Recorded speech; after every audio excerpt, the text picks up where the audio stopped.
we've also roped in criminologist Professor Nirmala Gopal just to give us her views on what we are currently hearing at the Madlanga Commission. Prof, a very good afternoon to you, and thank you so much for your time. So we've heard explosive testimony, as also Kani has been saying today, from those two witnesses earlier from KwaZulu-Natal, Acting Deputy Commissioner Major General Anthony Gopaul, and of course witness E, both placing the minister in positions that were, quite frankly, compromising. I mean, Gopal, if you remember, told the commission that Minister Mchunu intervened in the investigation of ANC councilor Phendukani Mabhida in February 2025, testifying that the minister went against protocol, questioning why that particular case was being handled by the PKTT rather than local investigators. And then, of course, witness E testifying that Mchunu told him he must testify before the Madlanga Commission in a way that would benefit the minister himself, and that a statement had already been prepared for him. What do you make of these developments? Prof, I think you are muted. Please unmute yourself. Thanks. My apologies. So I said good afternoon to you and your viewers. Yeah, I think, in addition to being explosive, it's deeply concerning, the evidence from both Gopal as well as witness E.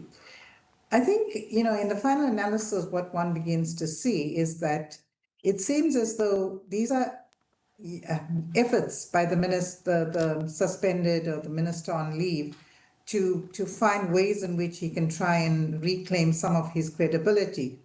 But I think in doing so, what he's not really realizing is that he is actually further discrediting himself through these unlawful, illegal, whatever way, unscrupulous ways in which he is doing this. And I think he should know better than to attempt to do these, to try and facilitate some positive opinions against him or in his favor.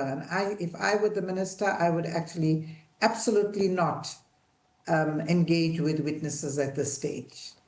I want to also just look at some of the testimony that witness E also said today. I mean, he testified today that, Sindiso Magaga's assassination could have been prevented, that he had told his superiors, 2 weeks prior. And of course, another, concerning testimony that he made today was that Minister Mchunu personally phoned his highly restricted, highly covert intelligence number in 2024, a number he says is typically known only to handlers and top operational commanders. I mean, what do you make of those developments?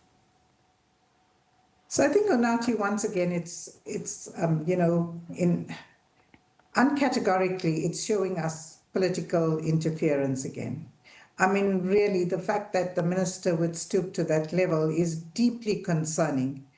In addition to that, the fact that he says, witness E says that killing or murder could have been intercepted, I think it's symptomatic of what's happening in South Africa, because witness, I think it was, I don't get his name right, but previously we even saw in the Western Cape where Charles Kinnear, who knew that his life was at risk and his bodyguards were removed, and then we saw a killing of that nature as well, of a similar nature. And I think this is quite manifest across South Africa. Yeah, and just on base again on witness E saying that, that the minister had been coaching him about this statement before the Madlanga Commission. If proven, how significant would an allegation that, a sitting police minister attempted to influence the substance of, sworn testimony before a judicial commission? I think it will be extremely significant and quite damning. And the probative, what in law they call the probative value of that evidence, meaning that it will have high value, of course, will add to witness E's testimony, even in a court of law. So I think the minister really is digging himself into a hole that's going to be very difficult to really come out of. So that evidence, provided that there is it's absolutely verifiable and reliable, is going to be quite damaging and damning. against the minister. And Prof, as we wrap up, I mean, concerns again of accountability coming to the fore, especially when you hear what Witness E was saying, that he tried to intercept in the killing of Sindiso Magaqa by telling his superiors nothing has been done, nothing has since been done to those internally who he says knew about it. So yeah, I think in as far as accountability is concerned, there's an overarching theme that we are witnessing in South Africa. There's very little regard for accountability, but rather for selfish motives and political agendas, etc. So I don't think it's necessarily surprising to hear Witness E mention this.